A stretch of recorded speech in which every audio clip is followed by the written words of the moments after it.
Good morning, good afternoon, and good evening. Welcome to episode 17 of Was It Worth It, the video game review podcast from SharcTank Media. My name's Dane. And my name's Tim. And for anyone unfamiliar with Was It Worth It, we're not here to give a game a numbered score or 2 thumbs up or anything like that. We just break down our experiences with the game, line up that experience with the total cost of the game, and decide at that point if the game's really worth the asking price. So Tim, what game are we reviewing this week? This week we played Broken Age. So a little over 2 years ago, Tim Schafer started a Kickstarter. Now Tim Schafer is very well known for his tenure at LucasArts doing old school point-and-click adventure games such as Grim Fandango, Day of the Tentacle, Monkey Island, and so on and so forth. My favorites. Yes. And he basically started a Kickstarter banking on the nostalgia of those old school point-and-click adventure games and said, hey, I want to do a more modern point-and-click adventure game. And that became what is now Broken Age. The Kickstarter was wildly successful, got over $3.3 million when they were asking for $400,000. Wow. So Broken Age is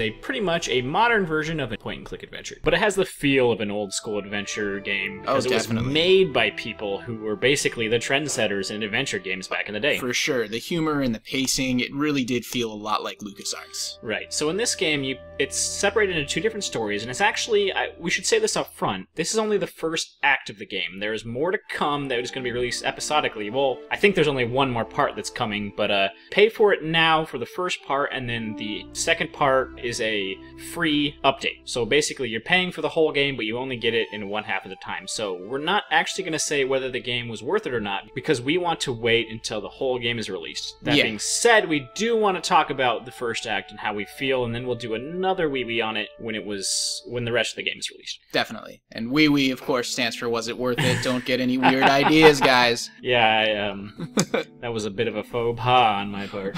So, again, this game is separated into 2 different storylines.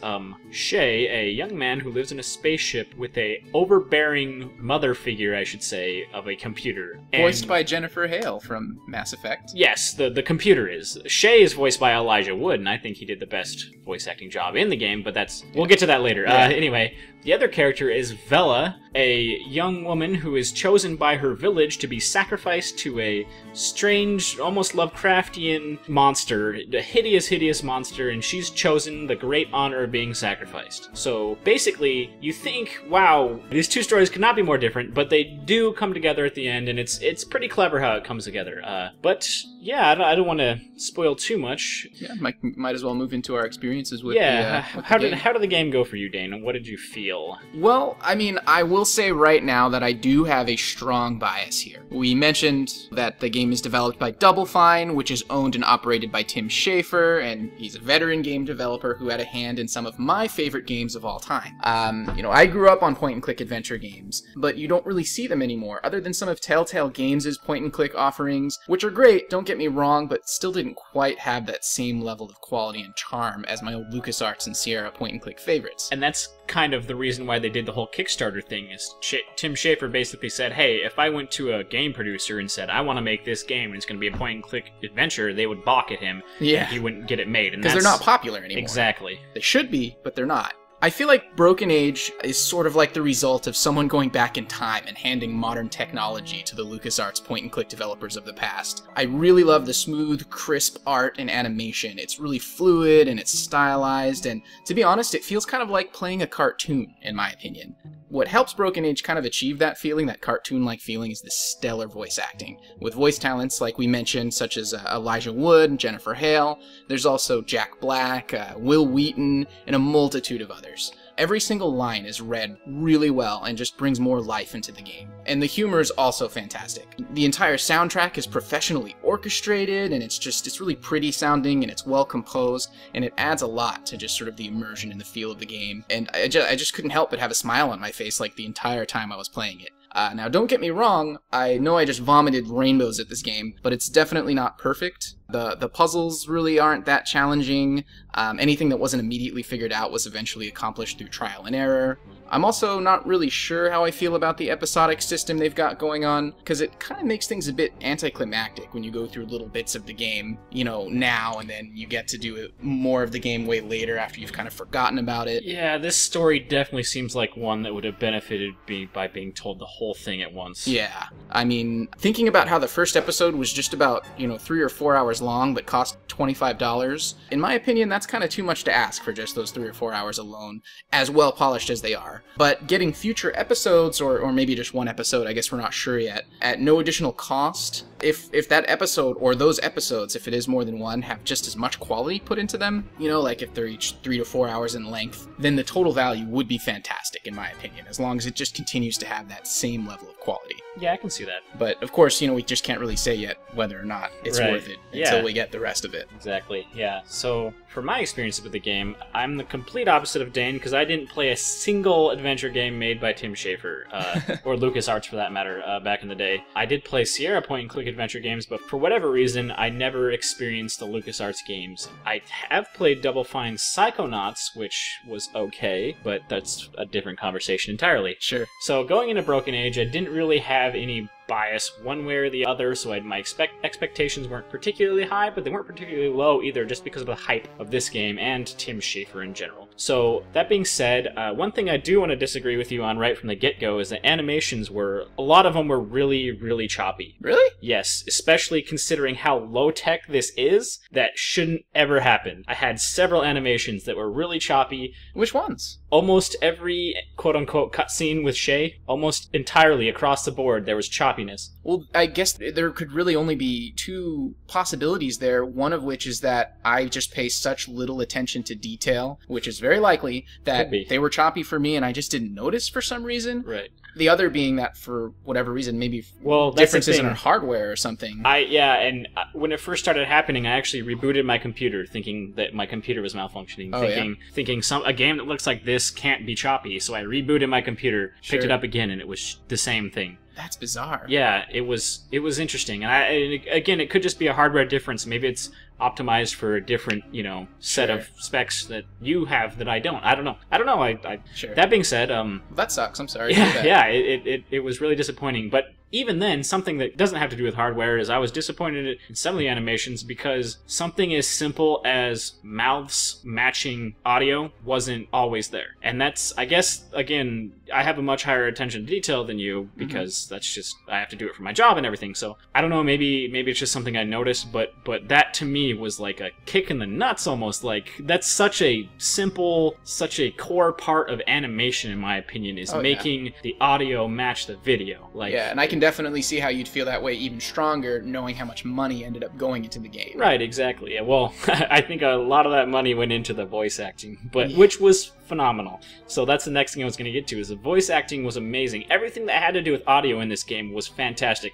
The music was amazing. It was composed by I don't know if it was composed, but it was at least performed by the Australian Symphonic, or I can't remember, I want to say the Sydney I don't know, some world-renowned orchestra from Australia. Yes. And they did a good job. Yes, the music was incredible. It really fit the theme so well and was so immersive, and all of the voice acting was great. However, I don't think the writing was as good as the voice acting, sadly. The humor was there, but I never laughed out loud. Like, I chuckled a few times, but most of the time it was just kind of like, I'd hear a line and I'd just kind of go, where I slightly breathe louder than I normally do, and I don't know if it's, I guess that's a personal thing, but for me, it was just like, it was funny, kind of, but it was almost like, I don't know, there were a lot of lazy jokes, in my opinion, a lot of really obvious jokes, which, I'm not saying that's bad, but it was like, I don't know. But to get back to the voice acting, the characters showed such little emotion, which killed me because they had the perfect voice actors to show that. Vela is being sacrificed to a hideous monster, and her entire family is happy to sacrifice her, and they consider it honor. And what does she say? Hey guys, how about I kill the monster instead of being eaten by it? And that's about the extent of the emotion that she shows throughout the whole thing. There's a couple specific parts where she shows a little more emotion. She shows a little hesitance, she shows a little anger at some parts, but for the most part, she's as cool as a cucumber, you know, in face of horrible things, and to me, that was like, it felt like, I guess, a child's cartoon. I don't necessarily agree with that, but I guess I would say that I just read her character differently. I mean, it just seemed like that was her character's, her personality. It almost is how she was sort of apathetic, you know, in the face of those things. If she was apathetic, she would have let the monster eat her. No, that's different though. Like, I don't know. There's a certain passion that you need to oppose your culture that you grew up in. She grew up in this culture where it's normally accepted to make sacrifices to this monster, because if they don't, it'll destroy their town. To reject everything you've learned so casually I just can't buy it. It doesn't seem realistic to me. And it was almost the same with Shay, which, like I said, I thought Elijah Wood did an amazing job. His lines were just really disappointing in a lot of parts. But see, this was hard because I enjoyed the game. I didn't. There were no parts where I wasn't enjoying it because there's so much to it. It looks great. There's so much flavor. There's so many little details that you might not even notice the first time through. Sure. That are just, I just couldn't get emotionally invested in this game because to me it was like a cartoon, like I said, and like you said, you compared it to a cartoon, and it almost felt like Adventure Time to me, which is kind of, you know, not surprising considering Pendleton Ward, the creator of Adventure Time, did voice acting, as well as one of the other voice actresses whose name I don't recall at this moment, but she does Princess Bubblegum among other characters on Adventure Time, also did voice acting for this game. So obviously there's a link between the two. Yeah, for them to have wanted those voice actors and actresses, they must have been influenced by that show. Exactly. That's what I was trying to get to at. Me, that's much more of a positive, and that's why I mentioned the cartoon thing with such, you know, positivity. Yeah, except you watch Adventure Time not for the story, and adventure games are about the story. Like, that is what keeps it together, is the story. Yeah, there's a lot of flavor. Yeah, there's so much of the humor to me was just fluff. It was kind of meaningless, and I guess to me an adventure game needs to be an adventure. It needs to have a beginning and an end that's compelling, and this game, you know, it's compelling enough that I want to finish it. Like I said, I enjoyed the game, but I didn't enjoy it as a game. I enjoyed it like an interactive cartoon almost, because, and that being said, the gameplay was pretty simple, so that only added more to the fact that I didn't feel like I was in control. I was just kind of clicking around and doing these really simple puzzles and just getting through what seemed to me like a cartoon. That's fair enough. I can see that. So, I mean, that's how we currently feel about it. Once again, we'll get back to it when the second or final episode has come out and we've played through it, but we might as well just move a little further into the game, kind of break it down a little bit before we finish up here. So, you know, like usual, we can start with the gameplay, although we've said it a couple times, it's very simple, but we can kind of expand on the controls and the puzzles a little bit more. Sure. I guess there's not much to say about the controls, but it's, forgive me for this, as simple as pointing and clicking. Yes, it is very standard modern point and click fare. Yeah, and I mean, I think it's as simple as that, where really you just click where you want to walk, you click on what you want to interact with. That's pretty much it. You know, You can drag your items onto things to interact with them with your items. Yep. That's the extent of it, and I think it's that way specifically so they can easily port the game to mobile platforms. Yes, I believe so. Touchscreen platforms, but yeah, you know, I mean, it is kind of a bummer that you don't quite have as much as you did with the more classic point-and-click adventure games where you could, you know, push and pull and pick up, put down, talk to, and all those different options, and each one of those can, you know, bring about little bits of different dialogue when you use those options with anything in your environment. But at the same time, there's also something kind of nice about it being so simple, because you don't have to overthink things, really. Sure. You know? Well, yeah, and that's actually the biggest problem I had on the puzzles was overthinking. Yeah, that's true, and yeah, as far as the puzzles go, I really wish there was more in the way of, like, the satisfying brain-twisting stuff, and kind of less in the way of just, I need to get up there. Well, I have this ladder, so I guess I'll just drag my ladder to that ledge. Here we go. Sure.